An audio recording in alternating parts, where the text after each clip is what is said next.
In my opinion, Flexbox might be one of the most challenging aspects of React Native, especially since there are some slight nuances compared to the web browser CSS way that Flexbox works.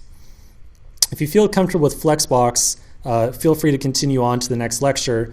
Otherwise, stick around and we're going to do a review of how we got our app looking the way it did.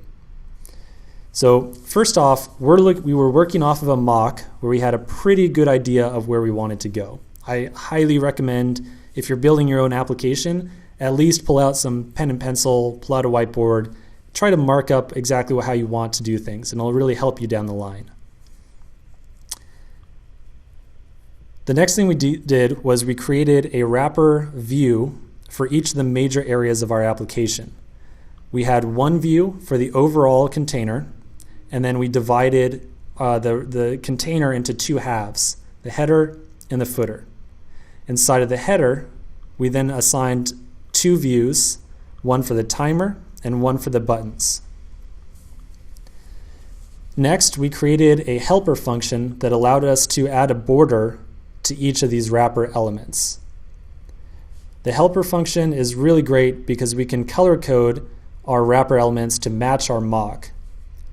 We did this because we don't have the ability, as we do in the web browser, to mouse over elements on the page here and get an idea of the full extent of any of these elements.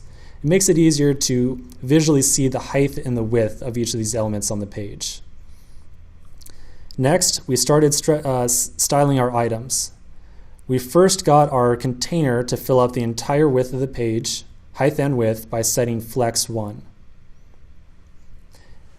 Next, to get our items to expand to fill the rest of the page, we use the flex property on the header and the footer.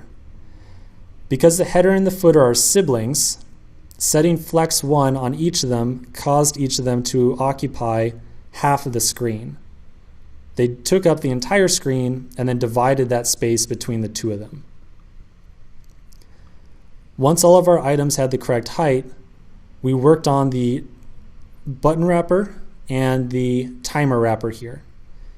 We wanted the timer wrapper to be slightly larger than the button wrapper, so instead of using flex 1 for both, we used flex 5 for the timer wrapper and flex 3 for the button wrapper. When we have two siblings that both have the flex property, we add the two numbers together, and that forms a proportion of the area that each of them is going to take. The button wrapper had flex 3 out of 8 units, so it's currently occupying 3/8 of the space on our screen. Next, our buttons start and lap had to be side by side on the screen. To do this, we changed the direction of our flex layout to row from the default of column. This means that our content will be laid out side by side as opposed to stacked on top.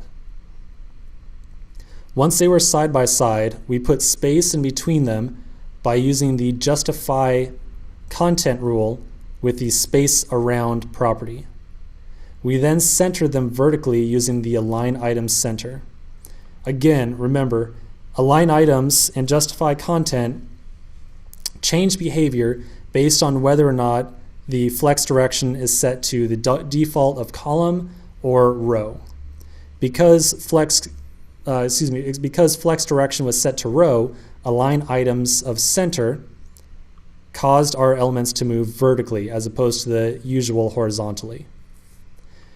Finally, we center the timer here by setting the justify content and align items center on the timer wrapper. All right, so that was all a mouthful. If Flexbox still seems mysterious, don't sweat it. I have found Flexbox and styling in React Native apps in general to be much more of an acquired skill, something where you kind of have to struggle with it a little bit before it really starts to click. At a minimum, I hope that I've at least set you down the right path here. So let's continue in the next section.